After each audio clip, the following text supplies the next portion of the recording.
እሺ ተመልሰናል። ክቡራትና ክቡራኖቻችን ቀጣይ ጉዳዮችን ወደ ሀገር ውስጥ መለስ እንበልና የኢትዮጵያ ፕሪሚየር ሊግ የዳኝነት ጉዳይ አሳሳቢ ደረጃ ላይ ደርሰዋል። የተቆጠሩ ጎሎች እየተሻሩ ነው። ፔናልቲዎች በማያሻማ መንገድ የተሰሩ ጥፋቶች እየታለፉ ነው። ደቂቃ ሳያልቅ ፊሽካ እየተነፋ ነው። በኢትዮጵያ ፕሪሚየር ሊግ ዳኞች አኩርፈዋል የሚባለው ነገር ሜዳ ላይ እያሳዩት ነው። ኢትስ ፕሮፌሽናል እንደዛ አድርገውት ከሆነ እንደዛ ያደረጉ ዳኞች ካሉ በጣም የሚያሳፍር ነው።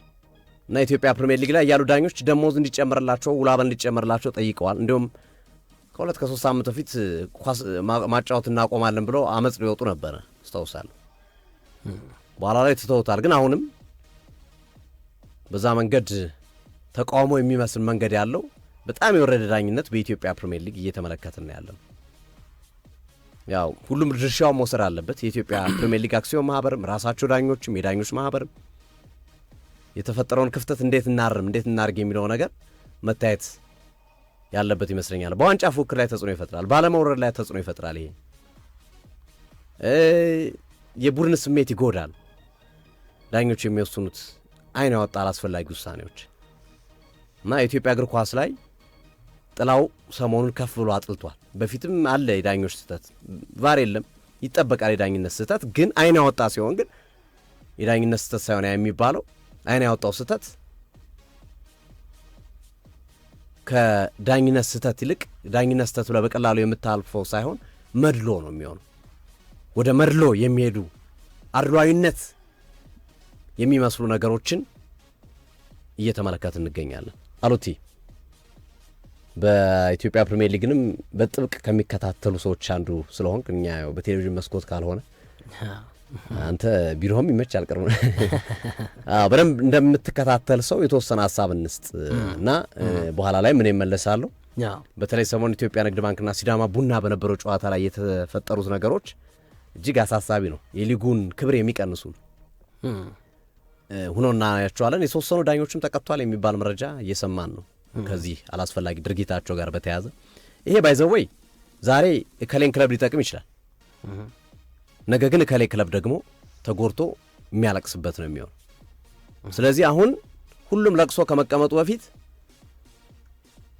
በአስቸኳይ መፍትሄ ይቀመጥ፣ በአስቸኳይ ነገሮች ይስተካከሉ ነው። ዳኞች የሚጠይቁ ጥያቄ ካለ ይመለስላቸው አግባብ ከሆነ። አክሲዮን ማህበሩ መስራት ያለበት ነገር ካለ መስራት አለበት። ኢዚ የሆኑ ገንዘብ የማያወጡ ነገሮችን መስራት አለበት። ስለዚህ ከእነሱ መሰረት አድርገን አሉት የተወሰነ ሀሳብ ጨምርበት። በጣም ጥሩ ሶፊያ፣ አመሰግናለሁ። የኢትዮጵያ ፕሪሚየር ሊግ እንግዲህ በጣም ድራማቲክ ተውኔቶችን እያስመለከተን ይገኛል። ከሳምንት ከስቴዲየም እኔ እንደውም ጊነስ ቡክ ላይ መመዝገብ አለበት ብዬ አስባለሁ የኢትዮጵያ ፕሪሚየር ሊግ። ምክንያቱም እስኪ መጀመሪያ ከዳኞች ሳይድ ሆኜ ላውራሽ። መጀመሪያ ትችቶቼን ዳኞች ላይ ከማስቀምጥ ይልቅ የኢትዮጵያ ፕሪሚየር ሊግ አክሲዮን ማህበር የአትራፊ ድርጅት ነው። እስማማለሁ በዳኞች ሀሳብ፣ ገዢ ነው፣ ቀልብ ይገዛል ብዬ አስባለሁ። የኢትዮጵያ ፕሪሚየር ሊግ አክሲዮን ማህበርና የኢትዮጵያ እግር ኳስ ፌዴሬሽን የሚለያዩ ተቋማት ናቸው። ግን የኢትዮጵያ ፕሪሚየር ሊግ አክሲዮን ማህበር አትራፊ ድርጅት ነው። ከቲቪ መብት፣ ከስፖንሰርሺፕ፣ ከተጫዋቾች፣ ከክለቦች ቅጣት፣ ከተለያዩ ነገሮች በርካታ ገንዘቦችን ወደ ካዝናው ይከታል። መዋዕለ ንዋዩ በደንብ የካበተ ነው። ምን ላይ እንደሚውል አላቅም። አሁን አንዳንዴ መጠየቅ አለብን ብዬ አስባለሁ። አሁን ለምሳሌ ሲዳማ ቡና፣ መቻል፣ ሐዋሳ ተቀጡ። የእነሱ ተጫዋቾች ገንዘብ መልሱ ትጫወታላችሁ፣ ካለበለዚያ አትጫወቱም ተባሉ። የከፈሉ አሉ፣ ያልከፈሉ አሉ። እነዚህ ገንዘቦች ወዴት ነው የሚሄዱት? ምን ላይ ነው የሚውሉት? የሚታወቅ ነገር የለም። ሰው አትራፊ ድርጅት ነው፣ ጥያቄ የለው። የቀን አበላቸው ወደ ከአዲስ አበባ ውጪ ቱር ሲያደርጉ ትራቨል ሲያደርጉ ከፍተኛ እንደሆነ ይታወቃል።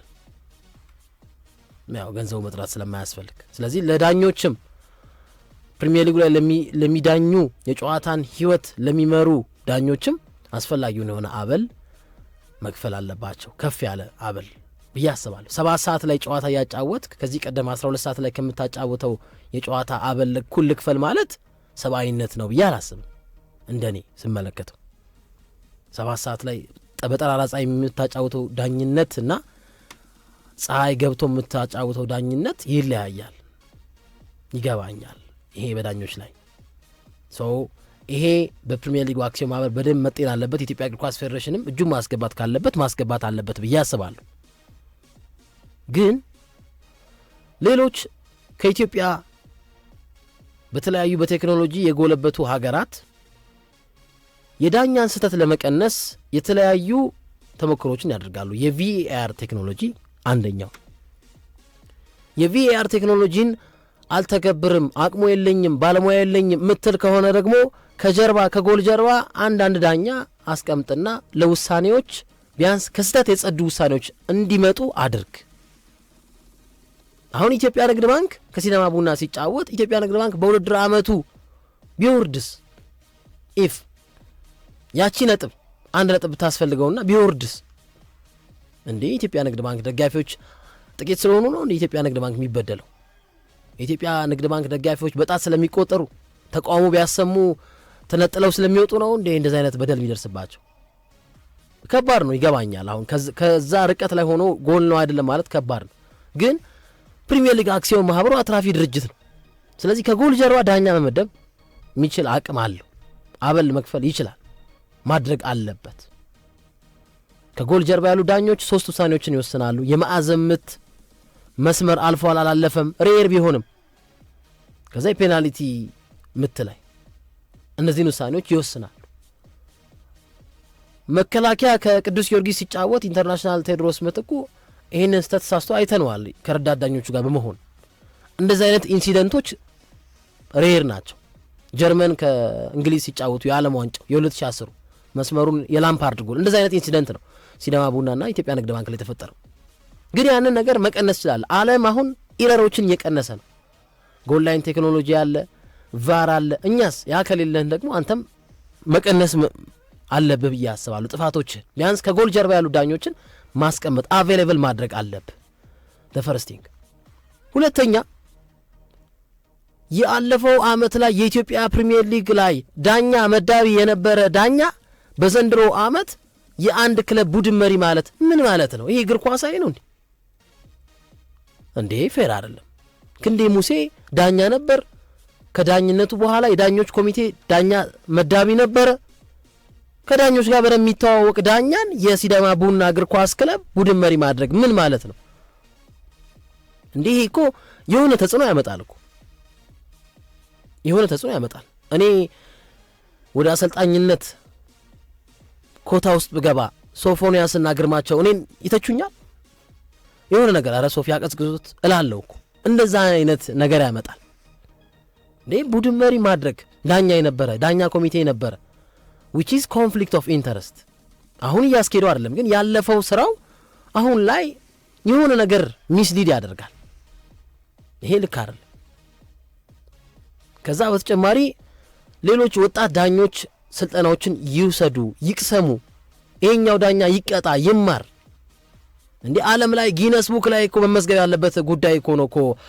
ሱል ሽረና ወይም ምድረ ገነትና ሐዋሳ ከተማ ሲጫወቱ 5 ደቂቃ ተጨምሮ ከዛ 94ኛው ደቂቃ ላይ ነፍተው ጨዋታው አልቋል ብለ ከዛ በኋላ እኮ ድጋሜ 1 ደቂቃ ይቀራል እናስቀጥለው ማለት ምን ማለት ነው? ይሄ የሰፈር የሙት ውድድር አይደለም እኮ። የኢትዮጵያ ፕሪሚየር ሊግ ነው እኮ። ዴስ ቲቪ ስለሌለ ነው እንዴ? የኦቢኤን ቀጥታ ስርጭት እኮ በተወሰነ መልኩም እኮ ይህንን ገበናችንን እኮ ያጋልጥብናል እኮ። ኢንተርናሽናል ዋና ዳኛ አሸብር ሰቦቃ ምድረ ገነት ከሐዋሳ ሲጫወቱ 5 ደቂቃ ተጨመረ፣ 94ኛው ደቂቃ ላይ ነፉት። በእርግጥ የ7 ሰዓት ጨዋታ ነው፣ ፀሐዩ ይገባኛል፣ ሁሉ ነገር ይገባኛል። ግን አያመመኝ በቃ አልቻልኩም አቃተኝ ብለህ መንፋት ትችላለህ ጨዋታውን። ከዛ ደቂቃውን ቴዎድሮስ ምትኩ ነገራቸው 21 ደቂቃ ይቀራል አስቀጥለው፣ 1 ደቂቃ ከምናምን ይቀራል አስቀጥለው ተባሉ። አስቀጠሉት። ከዛ በኋላ እንደ አዲስ 2 ጊዜ መንፋት ምን ማለት? ይሄ የኢትዮጵያ ፕሪሚየር ሊግ ገበና ነው። ጊነስ ቡክ ላይ መጻፍ አለበት። ለዚህ ነው እንግዲህ ይሄ ሊግ ነው በ90 ደቂቃ ውስጥ 2 ጊዜ ፊሽካ እየነፋ ጨዋታ አልቋል እያልክ። ይሄ ነው እንግዲህ የአፍሪካ 4ኛው ሊግ ከፋይ ማለት ይሄ ነው። ማን ነው ታዲያ የሚቀጣ? ይሄ ዳኛ አይቀጣም? ማን ለምን ማለት የሚቀጣው? ለምን የዳኛ ተደራራቢ ዳኛ ጨዋታን አይመራም? ትቀጣለህ እንዴ? ልክ አይደለም። ኢንተርናሽናል ዋና ዳኛ ኃይለ ኢየሱስ ባዘዘውን አጥፍቷል ብለህ የቀጣው አካል አሁን ደግሞ እነዚህን ዳኛ መቅጣት አለብህ። አንዱን የእንጀራ እናት አንዱን እናት አድርገህ አንዱን ሆድ አንዱን ጀርባ አድርገህ ማየት የለብህም።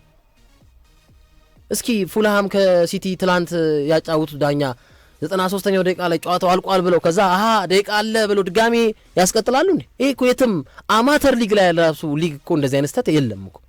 ይሄ ዙር ላይ ነው ማውቀው እኔ እውነት ዙር ላይም የሆነ ልጅ ሆኜ ምናምን ይሄ በቃ አላር የሙት ዙር የከሌ መታሰቢያ የአንደኛ ሙት ዙር ነው ይሄ ጨዋታ ይቀጥል ምናምን በስምምነት እንደዚህ አይነት ነገር በጣም በጣም የኢትዮጵያ ፕሪሚየር ሊግን የሚያወርድ በጣም ወደ ኋላ የሚጎተት ነው። የዳኞች ኮሚቴ ይህንን ነገር መቅረፍ አለብህ።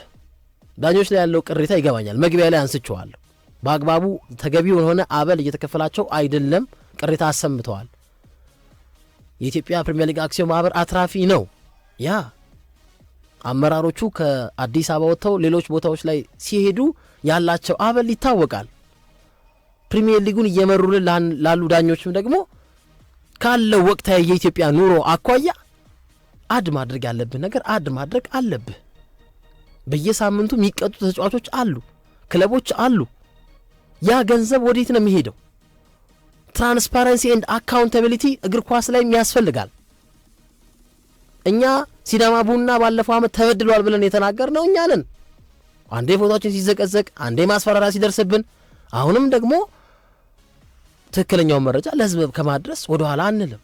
ዳኛ የነበረ ሰው እንዴ ሃዋርድ ዌቭ ዳኛ ነበሩ። አሁን ሃዋርድ ዌቭ ተመልሰው የማንቸስተር ዩናይትድ ቡድን መሪ ኮቺንግ ስታፍ ቢሆኑ እዚት ፌር የዓለም ሚዲያ አይቀባበለው ወይ? ሰንበሪ ማርክ ክላተንበርግ ዳኛ ነበሩ። ከዛ የአርሰናል ኮቺንግ ስታፍ ውስጥ ቢገቡ ቡድን መሪ ቢሆኑ ዳኛ የነበረ ሰው ድጋሚ አሁን እንደዚህ መጣ ተብሎ አይነሳ። ኮንፍሊክት ኦፍ ኢንተረስት ይፈጥራል በጣም። ለዛውም አንድ አመታቸው አይደል ያቆሙት? አንድ አመት ለዚህ አመት ከዳኝነት ወጥተው ቀጥታ ወደ ከዳኝነት ወጣው ዳኛ መዳቢ ሆኑ። ዳኛ መዳቢ ነበሩ። ከዛ በኋላ አሁን ደግሞ ሲዳማ ቡና ቡድን መሪ። አረ ይሄ ከባድ ነው። ይሄ ማን ነው ታዲያ? ማን ነው ሀይ የሚለው? ቆይ እኔ በጣም ማለት ያሳፍራል። ይገባኛል፣ አንዳንድ ሚዲያዎች ላይ ያለው ተጽዕኖ ይገባኛል። ግን ሚዲያ ኢዝ ፎርዝ ስቴት አካውንታቢሊቲ እና ትራንስፓረንሲን ማጋለጥ ያለበት ሚዲያ ነው። ይሄ ህግ አውጪ፣ ህግ ተርጓሚ፣ ህግ አስፈጻሚ ከሚባለው ቀጥሎ ሚዲያ ኢዝ ፎርዝ ስቴት። የፊፋው ፕሬዚዳንት ደጋግሜ በምሳሌነት ገልጬዋለሁ። ስፖርት ዊዛውት ሚዲያ ኢዝ ጀስት ላይክ 50 ዊዛውት 5 ብለዋል ሴፍ ብላተር። ስፖርት ያለ ሚዲያ 50 ቁጥር ያለ 5 ቁጥር ነው። ይህንን ካላጋለጥክ ታዲያ ስለ አርቴታ ስለ ሮበርት አሞሪም ማውራት ምን ጥቅም አለ? ፕሮክሲሚቲ ነው እኮ መጀመሪያ እኮ። እኛ እኮ ተገደን እኮ ነው። ሊጋችን ቢያምር የአትሌቲክስ ውጤታችን እንደ ድሮ ቢሆን ቀን በቀን ስለ ሀገራችን ስፖርት ማውራት እንወዳለን። ያው በዛን ልክ ከፍተኛ ትችት እንዳይመጣ እናውቃለን። ግን ይህንን ካላወራ ታይም ላይነስ ፕሮክሲሚቲ የት ነው ያለው? አሁን ኖርማል ዜና ሲነበብ እኮ የሀገሩ ዜና ነው የምታቀርበው አይደል? መጀመሪያ የገቢዎች ዜና የቢዝነስ ዜና አቅርበህ ነው መጨረሻ ላይ ወዴት ሄዳለህ? ወደ እነ ዘለንስኪ የምትሄደው። ፕሮክሲሚቲ ማለት ዲሲስ መጀመሪያ ሽረና ሐዋሳ ላይ የነበረውን ኢንሲደንት አጋልጥ። መጀመሪያ ሲዳማ ቡናና ኢትዮጵያ ንግድ ባንክ ሲጫወቱ የነበረውን የፔናልቲ ኢንሲደንት የነበረውን የጎል መሻር አጋልጥ። ለምን ከጎል ጀርባ ዳኛ አይመደብ የሚለውን ነገር ተናገር። ኤንድ ዜን ጎ ቱ ብራይተን ኤንድ አስቶን ቪላ ወይ አርሰናልና ብሬንትፎርድ ወይም አትሌቲኮ ቢልባኦና ሪያል ማድሪድ ወይም ማንቸስተርና ዌስታ። እኔ መጀመሪያ ከማንቸስተር በላይ እኮ የሀገሬ ክለቦች ነው የሚያስጨንቁኝ እኮ አይደል? የሀገሬ ውጤት ነው የሚያስጨንቀኝ። ያ እኮ አዲሽናል ኤክስትራ ኦርዲነሪ ነገር ነው። ስፖርታችን ስላላደገ ዝቅ ስላለ ነው ወደ አርሰናልና ወደ ማንቸስተር ወደ ባርሴሎና ይሄድ ነው እንጂ እኛ መጀመሪያ እኮ የሀገራችን እግር ኳስ መዘገብ ነው ያለብን። የእንግሊዝ ሚዲያዎች ዶርትመንድና ሪያል ማድሪድ ሲጫወቱ ዌምብሌይ ላይ ሲደረግ የፍጻሜው ጨዋታ የበይ ተመልካች ሲሆኑ እነሱ አንድም የእንግሊዝ ክለብ ተወካይ ሳይኖር ምንድነው ዜናቸው? ቤሊንግሃምና ሳንቾን ፒክ አድርገው የትኛው የእንግሊዝ ብሔራዊ ቡድን ተጫዋች በምሽቱ የአውሮፓ ቻምፒዮንስ ሊግ ፍጻሜ ጨዋታ ላይ ጎልቶ ይወጣል ብለው ነው የሰሩት። ዲስ ኢዝ ፕሮክሲሚቲ። የጋዜጠኝነት አንዱ መለኪያ ይሄ ነው። የሚቀርብ ፕሮክሲሚቲ ይሄ ነው። ቦታ እኛ ቦሌ ነው ያለነው አይደል? ከቦሌ ከስቱዲዮአችን አዲስ አበባ ስቴዲየም ይቀርበኛል፣ ከኦልትራፎልድም ከኤምሬትስ ወይም አደባባይ ይቀርበኛል ለመመዘገብ ዘገባ ማለት ነው። እና ነርቨስ ያደርጋል አንዳንዴ ውሳኔዎች። ሁለት ጊዜ የሚያልቅበት አልቋል ብለህ ነፍተህ ድጋሜ አለ ደቂቃ ብለህ ታስቀጥላለህ። ይሄ እኮ አይ የኢትዮጵያ እግር ኳስ ያስቃል።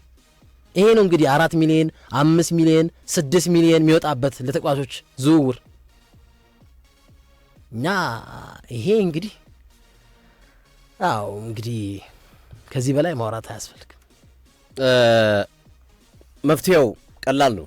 የኢትዮጵያ ፕሪሚየር ሊግ አክሲዮን ማህበር ይሄ ነገር ይቀጥላል። አንደኛ ከዳኞቹ ጋር ያለውን ሰጣ ገባ ይፍታ፣ ያስተካክል። ዳኞቹ የሚጠይቁት ጥያቄ መልስ ያገኝ። ገንዘብ የሚሆን ምንም የሚሆን ተማመኑ። በቃ ወይ የለንም ብላችሁ ዝጉላቸው ኬዙን፣ ወይ ደግሞ መክፈል የምችሉ ከሆነ ክፈሉ፣ ወይ ተነጋግራችሁ ፍቱ። በእናንተ ጸብ፣ በዛ ጸብ የኢትዮጵያ እግር ኳስ መጎዳት የለበትም። ሁለተኛ እንደተባለው ቫር አቅም የለንም፣ ግራና ቀኝ አንዳንደኛ ይጨመርና ጎሎች እንደዚህ አይነት ነገሮች አበል አንከፍልም ብሎ ነው ባይዛው ተጀምሮ ነበር። አበል መክፈል ምን ከፍለው አጣን ብሎ እንደምታውቁ አትራፊ ድርጅት ነው። በጣም አትራፊ ድርጅት ነው። ይሄ ሲሪየስሊ መታየት አለበት። የኢትዮጵያ ፕሪሚየር ሊግ በጣም ከፍተኛ በደል፣ ከፍተኛ ጥያቄዎች እየተነሱበት ነው ያሉት። ሰሞኑን የሆኑት ነገሮች በጣም አሳፋሪ ናቸው። ሰዓታችን አብቅቷል። ነገ ምሽት ላይ እንገናኛለን። በአርሰናል ጨዋታ፣ በሊድስ ቼልሲና ሊቨርፑል ሰንደርላንድ ጨዋታ እንገናኛለን። ማታ እንገናኝ። እስከዛው መልካም ቀን እንመኝላችኋለን። ባባይ ደህና ዋሉ።